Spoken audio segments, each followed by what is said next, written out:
सुप्रभात प्यारे बच्चों, कैसे हैं आप सब। उम्मीद करती हूँ कि घर पर होंगे और स्वस्थ होंगे। बेटा, जैसा कि आप जानते ही हो, हम कृतिका की पुस्तक का पाठ नंबर 2 मेरे संग की औरतें का पठन कर रहे थे। ठीक है, इसका आधा पोर्शन, आधा पाठ हमने पिछले कालांश में कर लिया था और आज हम पेज नंबर 20, जहाँ से हमने पिछली क्लास में इसको छोड़ा था, वहीं से इस पाठ का पठन करना आरंभ करेंगे। उससे पहले बेटा आपको अपनी कृतिका की पुस्तक और पेंसिल हाथ में लेकर बैठनी है। जो भी आपको कठिन शब्द लगते हैं उनके अर्थ हम लिखवाएंगे, वो आपको लिखने हैं। और जो प्रश्न के उत्तर जो मैं रेखांकित करवाऊंगी वो भी आपको करनी है। ठीक है बेटा, ध्यानपूर्वक पाठ को सुनोगे। आप हमेशा से सुनते भी आए हैं, उम्मीद करती हूँ अब भी आप ऐसा ही करेंगे।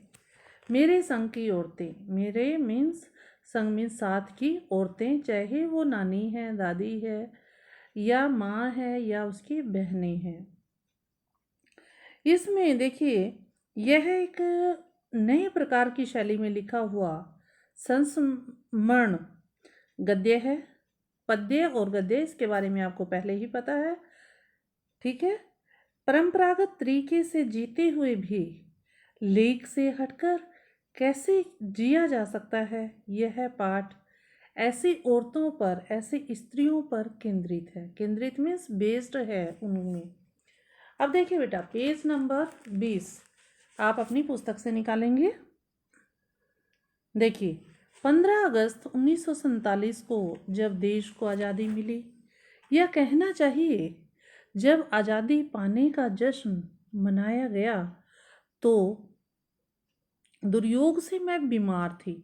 तो उस टाइम जब आज़ादी का जश्न मनाया गया, उस टाइम जो लेखिका हैं वे क्या कहती हैं कि उस समय मैं बीमार थी। उन दिनों टाइफाइड खासा जानलेवा रोग माना जाता था। उनको कौन सी बीमारी थी, इसको छात्रों रेखांकित कर लीजिए, टाइफाइड। इसलिए मेरे तमाम रोने धोने के बावजूद डॉक्टर ने मुझे इंडिया गेट जाकर जश्न में शिरकत करने की इजाज़त नहीं दी। शिरकत मीन्स जाकर देख लेना। चूंकि डॉक्टर अपने नाना के परम मित्र, उनसे ज़्यादा नाना थे, इसलिए हमारे पिताजी को बात बात पर सत्ताधारियों से लड़ते भिड़ते फिरते थे। चुप्पी साध गई।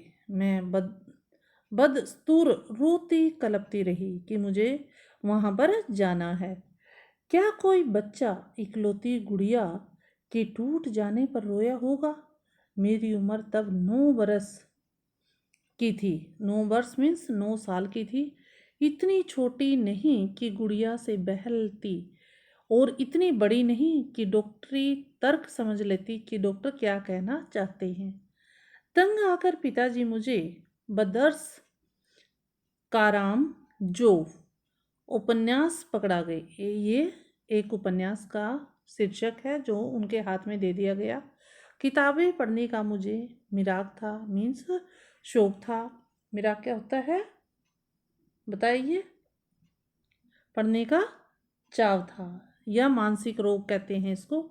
सब कुछ देर बाद मैंने देखा कि पिताजी को छोड़कर घर के बाकी सभी प्राणी पलायन कर चुके थे। पलायन करना मीन्स जा चुके थे और पिताजी दूसरे कमरे में बैठे अपनी किताब पढ़ रहे थे।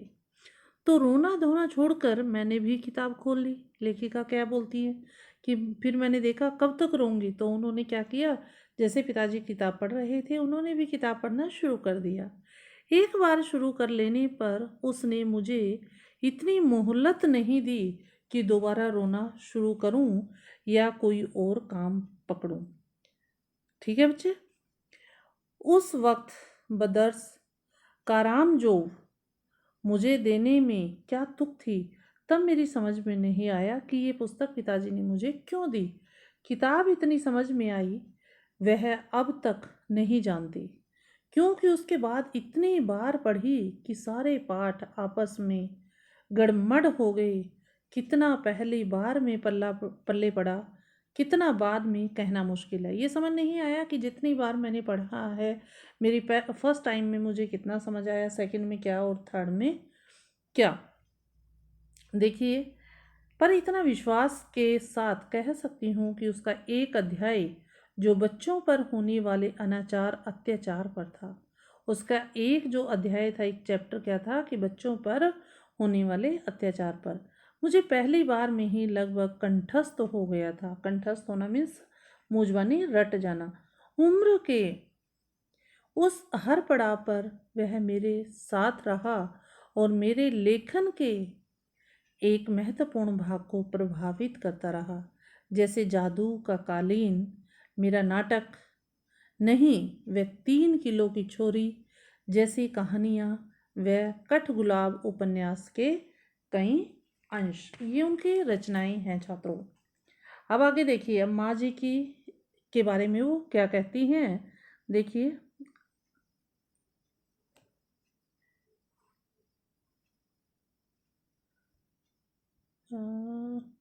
हाँ जी बच्चे, ठीक है। पिताजी ने कहा, नौकरी कर पाओगी, शादी कर पाओगी, लोग इज्जत से देखेंगे, वगैरह वगैरह।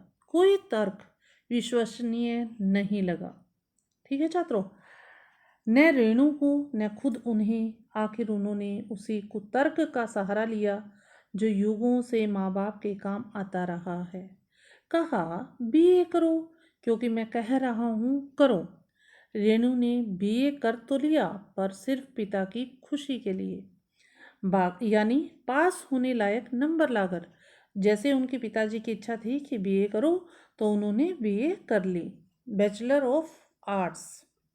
ठीक है बच्चे, यानी पास होने के लायक उनके नंबर आ गए। अगर 35% में पास होना था तो उन्होंने इतने ही नंबर लिए। सच बोलने में वह माँ से भी 2 कदम आगे है। गनीमत यह है कि आधा समय उसके सच सुनकर लोग सोचते हैं कि वह मजाक कर रही होगी, इसलिए बिना मेहनत वह लोगों को हंसाए रख लेती है।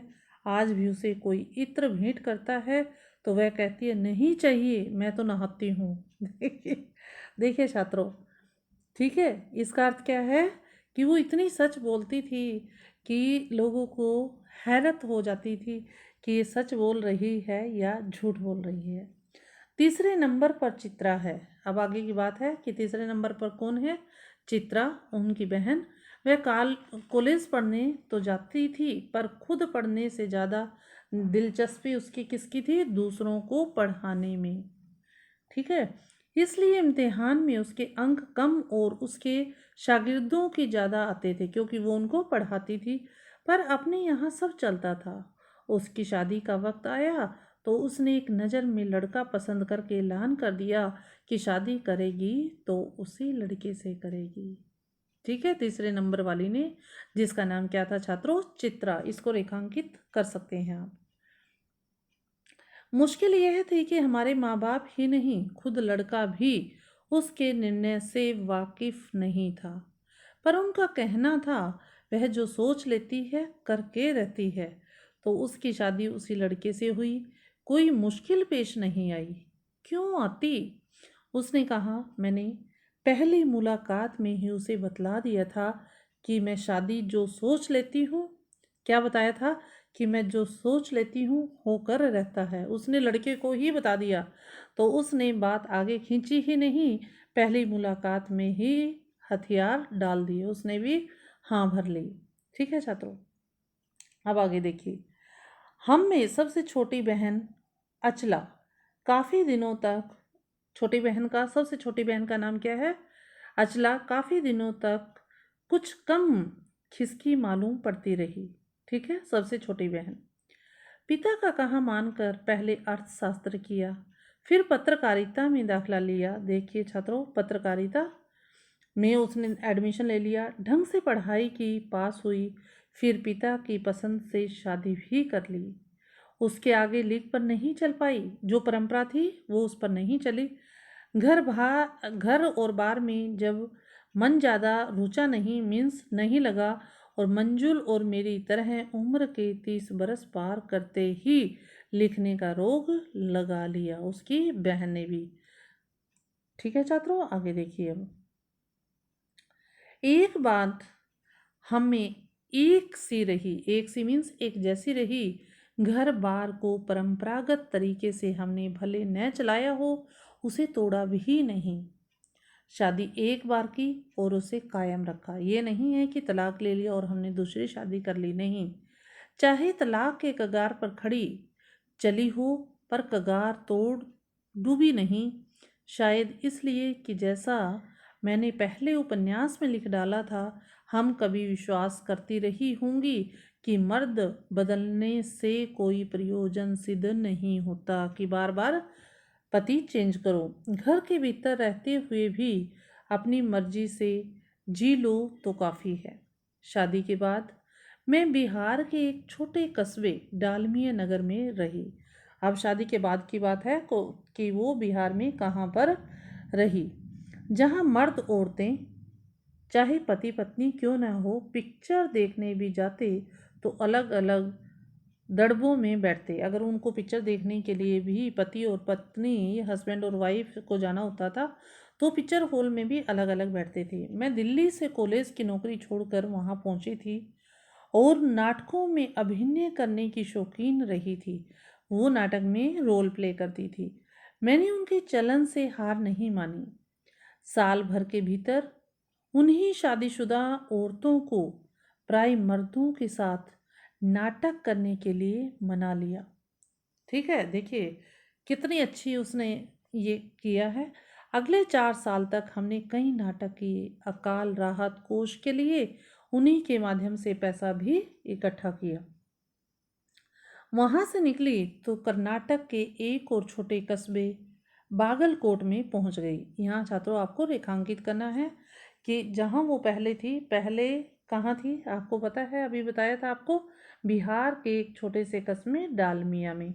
और अब कहाँ पहुँच चुकी हैं वो, कर्नाटक के और भी छोटे कस्बे बागलकोट में पहुँच गई। तब तक मेरे 2 बच्चे हो चुके थे जो स्कूल जाने लायक उम्र पर पहुंच चुके थे, पर वहाँ कोई ढंग का स्कूल नहीं था।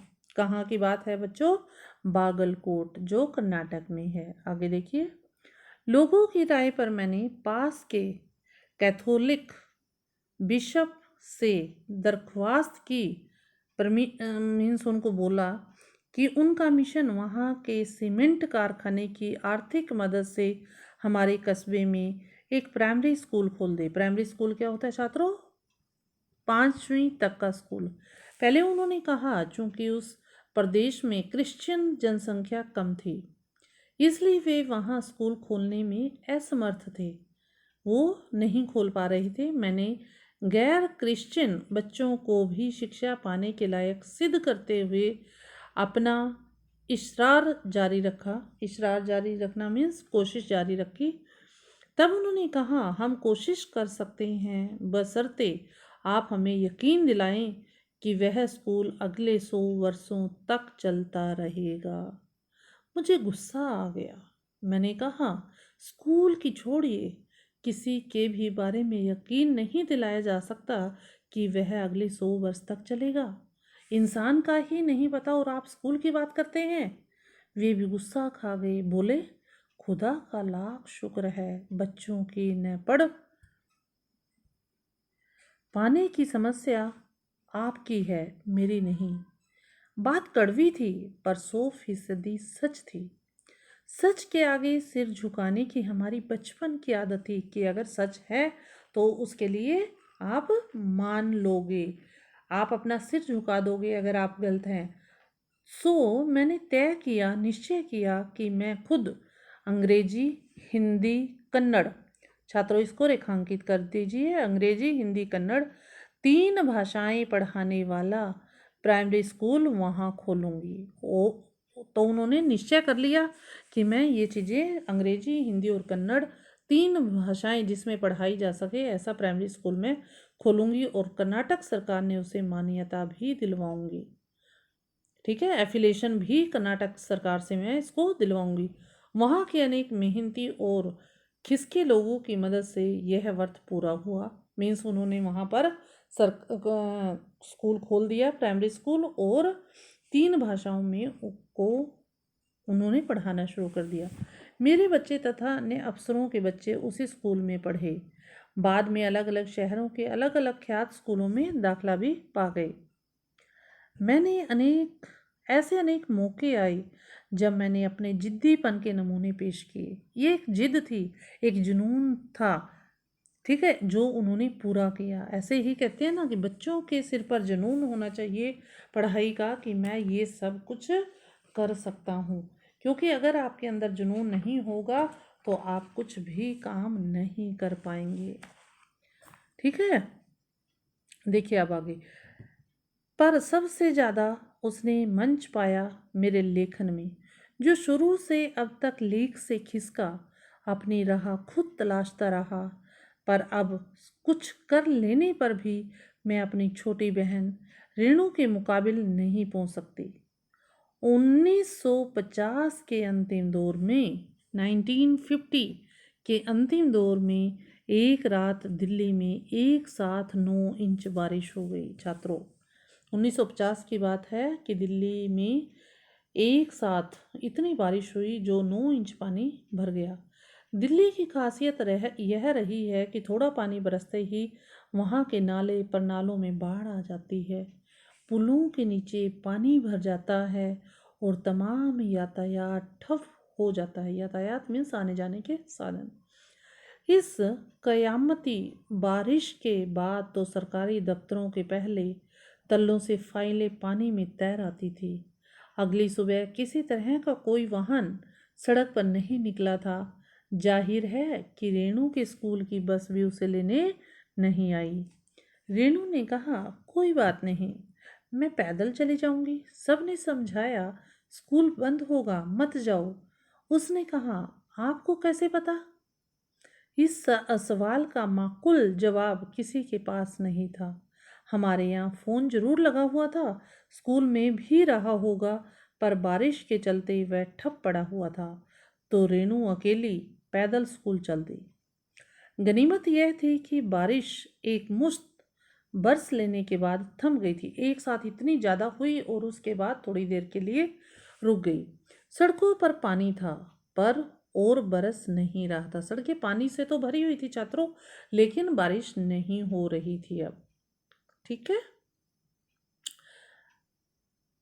तो रेणु 2 मील पैदल चलकर स्कूल पहुंची। जैसा हमने कहा था, वह बंद था, स्कूल बंद था। वो चली तो गई, लेकिन वहां जाकर पता चला कि स्कूल बंद है। चौकीदार रेणु को देख दंग रह गया, पर रेणु को कोई मलाल नहीं था कि वो इतनी बारिश में आई है। वह वापस 2 मील चलकर घर पहुंच गई। सब ने कहा, हमने पहले ही कहा था। उसने कहा, स्कूल बंद था तो मैं वापस आ गई। इसमें आपका कहना कहाँ से आ गया? सोचती हूँ कैसे रोमांच का अनुभव हुआ होगा। देखिए छात्रों, ये देखिए, बारिश के दिनों में भी कितना पानी है और फिर भी स्कूल जाने की जिद। क्या कहा उसने कहा, स्कूल बंद था तो मैं वापस आ गई ना। इसमें इतना आपका कहना कहाँ से आ गया? सोचती हूँ कैसे रोमांच का अनुभव हुआ होगा उसे उस दिन। जगह जगह पानी से लब लब करते सुनसान शहर में निचाट अकेले अपनी धुन में मंजिल की तरफ चलते चले जाना। सच, अकेलेपन का मजा ही कुछ और है। ठीक है छात्रों, ये आपने अपना मेरे संग की औरतें पाठ का पठन किया। आपने को ये पाठ अच्छा लगा होगा। इसके बेटा क्वेश्चन आंसर की पीडीएफ आपके पास आएगी। देखिए, बिल्कुल सिंपल से क्वेश्चन है, जैसे आपने पाठ पढ़ा है उसी के बेस्ड हैं। देखिए कि फर्स्ट क्वेश्चन जैसे यहाँ पर है, लेखिका ने अपनी नानी को कभी नहीं देखा, फिर भी उनके व्यक्तित्व से वे क्यों प्रभावित थी। ठीक है, लेखिका। दूसरा है, लेखिका की नानी की आज़ादी के आंदोलन में किस प्रकार की भागीदारी रही। लेखिका की माँ परंपरा का निर्वाह न करते हुए भी सबके दिलों पर राज करती थी। इस कथन में आलोक करना है। और अगला क्वेश्चन है, आप अपनी कल्पना से लिखिए कि परदादी ने पतोहू के लिए पहले बच्चे के रूप में लड़की पैदा होने की मन्नत क्यों की। छात्रों, ये पाठ हमारा समाप्त हुआ। इसके 8 क्वेश्चन आंसर हैं जो आपको करने हैं। पीडीएफ आपके पास आएगी, आपको कंप्लीट करके बेटा उसको भेजना होता है। ठीक है, जो बच्चे बेटा काम नहीं करते उनसे यही कहना चाहूँगी कि बेटा काम कीजिए। ठीक है, जितना आप काम समय से करेंगे उतना अच्छा रहेगा, आपके वो चैप्टर लर्न भी हो जाएगा और राइटिंग भी सुधर जाएगी। ठीक है बच्चों, आपने इस पाठ को ध्यानपूर्वक सुना, उसके लिए आपका तहे दिल से शुक्रिया। धन्यवाद छात्रों, आपका दिन शुभ हो, आप स्वस्थ रहें, यही मेरी दिल से मनोकामना है। अगले कालांश में आपसे फिर मुलाकात होगी, तब तक के लिए आप अपना ध्यान रखिए। धन्यवाद छात्रों।